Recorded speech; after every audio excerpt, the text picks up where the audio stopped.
Bon, les inscriptions ont débuté depuis le 4 janvier 2024 et ça se termine demain le 31 août. Mais on se rend plutôt compte que c'est à la dernière minute que plusieurs jeunes vont s'inscrire dans les différents centres d'inscription de l'ECAM. Bon, la question que je pose, c'est pourquoi la dernière minute? Ouais, c'est plusieurs personnes se demandent ça. Il y avait beaucoup de temps. Pourquoi c'est assez de temps pour 8 mois. Hein. 8 mois pratiquement, c'est beaucoup.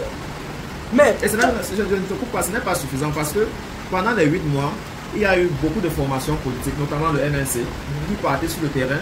Je t'explique un peu comment ça se passe. Quand on part sur le terrain, on motive les agents de l'ECAM. Donc on leur donne, on cotisait souvent l'argent, on leur donne peut-être 10 000, 20 000. Okay. Pour les faire, donc ça leur permettait le transport et leur casse, c'est-à-dire ce qu'ils vont manger sur le terrain.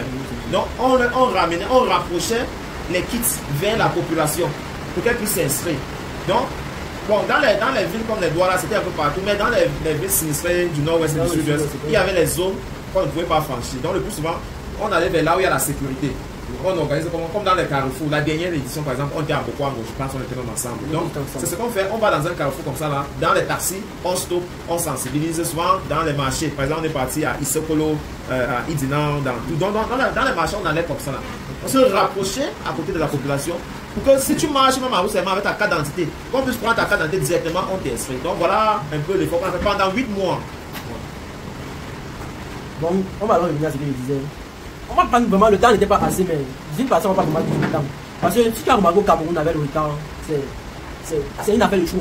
Parce que les Camerounais aiment le retard. Mais même quand tu regardes les affaires de l'Afrique, c'est pas comme le jour qu'on attend la liste. C'est le dernier jour que ça va sortir. Peut-être même le jour du match que vous allez voir la liste. Mais c'est comme ça. Non, je ne veux pas qu'on plonge dans l'affaire de l'Afrique. Voici, c'est-à-dire, l'affluence qu'on retrouve maintenant dans les centres de l'ECA, j'aimerais savoir, elle est dure à quoi? Bon, je trouve d'abord que la sensibilisation n'a pas été assez faite. Ok. Notamment dans les réseaux sociaux. Tu sais, la génération, notre génération, on va mettre ça comme ça. Nous sommes plus en ligne. Oui. C'est difficile de voir un enfant qui regarde le journal à la télé. Ça, c'est vrai.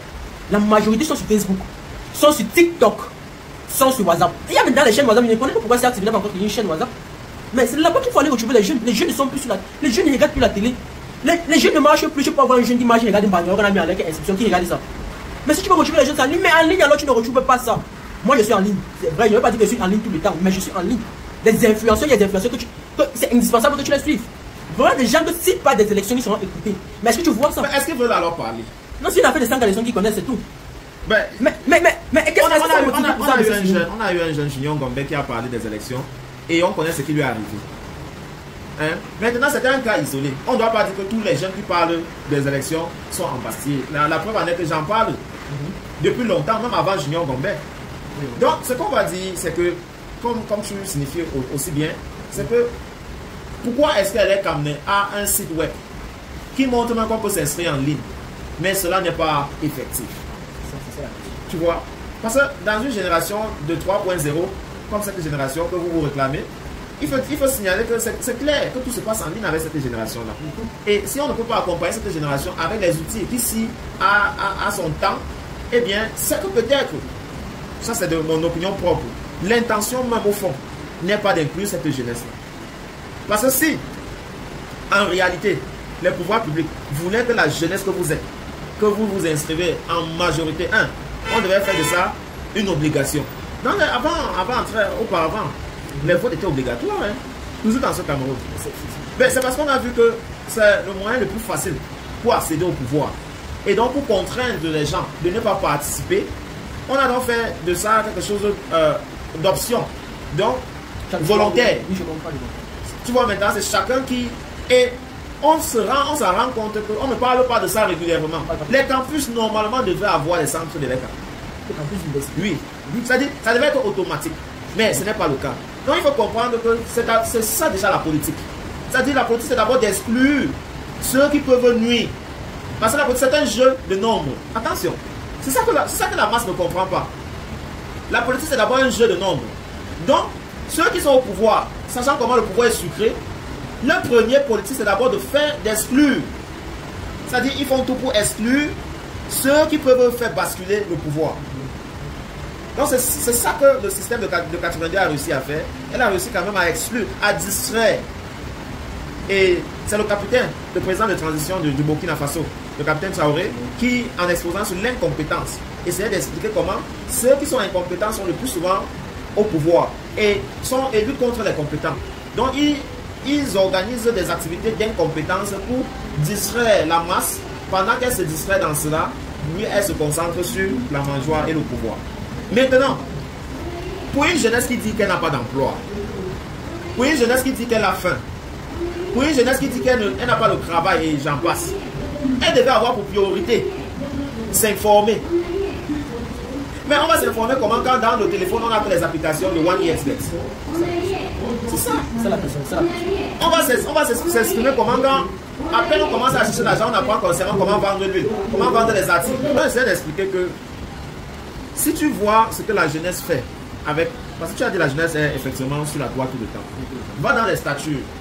Si tu as 50 numéros, 30 des 50 numéros sont en train de vendre les articles sur les statuts. S'ils ne vendent pas le téléphone, ils vendent le laptop. S'ils ne vendent pas le laptop, ils vendent les habits. S'ils ne vendent pas les habits, ils vendent les mèches. S'ils ne vendent pas les mèches, ils vendent encore quoi. Donc voilà ce qui occupe la jeunesse. Et pour ceux qui ont la chance d'avoir un boulot, ils vont aller chercher les jeux, donc les choses qui sont amusantes pour mettre sur leur statut. Ils vont mettre les comédies, mettre la politique américaine, mettre la politique ukrainienne. Et bizarrement, tu vas le voir en train d'appeler pour te demander qu'elle est comme inscrite en ligne. C'est-à-dire, quand je regarde comme ça, j'ai mal, mon cœur saigne. Et c'est la politique. C'est la politique du pouvoir qui fait ça. On a tout fait pour faire croire aux jeunes que l'outil des réseaux sociaux sert seulement à jouer au match vu. C'est-à-dire comme un comptoir d'exhibition. Voilà. Donc on n'apprend pas les gens à aller dans la profondeur pour éduquer, pour monter les contenus. Parce qu'on est à l'ère des créations. Celui aujourd'hui qui ne sait pas créer un contenu, qui ne sait pas monter un projet, est en réalité en perte de vitesse. Il aurait toutes les difficultés du monde pour s'insérer. Et le gouvernement ne veut pas les esprits qui peuvent construire quelque chose. On veut les esprits qui pensent qu'ils ne sont que des objets médiation, c'est-à-dire qu'ils ne sont que bons que pour porter quelque chose d'un point à l'autre. Jamais rester concevoir quelque chose et mettre sur le marché. Donc, elle est comme l'affluence qu'on voit est la conséquence de ce qu'on retrouve dans les amphis. C'est à quelques jours des élections, des examens, que les étudiants partent apprendre. Et cette culture-là, voilà comment elle se transporte dans la vie. C'est quand quelqu'un commence à avoir faim, que tu vois, il commence à aller acheter les habits, mettre sur son statut. Quand il est en train de grandir, on dit apprends un métier, il refuse. Ou alors il commence à apprendre un métier, après il néglige.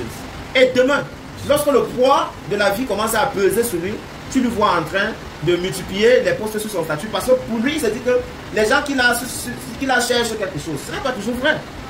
Ce n'est pas toujours vrai. Donc, il faut utiliser son temps. C'est la façon que tu gères ton temps qui va déterminer ta richesse de demain. C'est-à-dire, c'est ta connaissance qui va te rendre libre. Si tu fuis la sagesse, tu demeureras nécessiteux. Même si tu gagnes quelle sorte de... Parce que je comprends les autres disent qui cherchent les conférences, les grands mots, c'est comme vous avez dit hier. Il a dit, un autre pays ne peut pas se soucier des citoyens d'un autre pays. Oui. Les États cherchent leurs intérêts. Quels que soient les programmes qui vont vous faire aller chez eux, c'est d'abord pour leurs propres intérêts. C'est pourquoi demain, si vous arrivez au pouvoir, que vous ne pensez qu'à donner votre intérêt. Et je lisais récemment une biographie de Nelson Mandela. Parce qu'aujourd'hui, quand on parle de Nelson Mandela, chacun parle de lui en croyant que c'était facile. Non, ce n'était jamais facile. Je dis, voilà quelqu'un qui a grandi dans un contexte de ségrégation. Les Blancs qui ont colonisé l'Afrique du Sud voulaient, ou alors étaient en train de créer des quartiers exclusivement pour les Blancs. Voilà, les écoles exclusivement pour les Blancs. Les centres de santé exclusivement pour les Blancs. Voilà. Donc son combat, c'était de donner la possibilité à tout le monde d'avoir accès à ces facilités-là parce que tu es être humain. Mais à un moment donné, il a rejoint la rébellion parce qu'il a vu que s'il cherchait à aller comme en souriant, il ne devait jamais y arriver. Mais en tant qu'avocat, l'histoire ne nous dit pas assez qu'il a d'abord fait un mariage et abandonné après avoir accouché 4 enfants et un est mort. Beaucoup de personnes n'en parlent pas.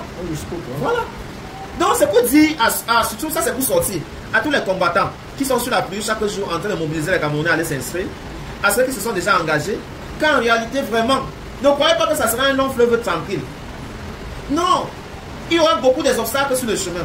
Mais l'objectif à la fin, c'est comme Mandela avait beaucoup de compagnons de lutte. Beaucoup.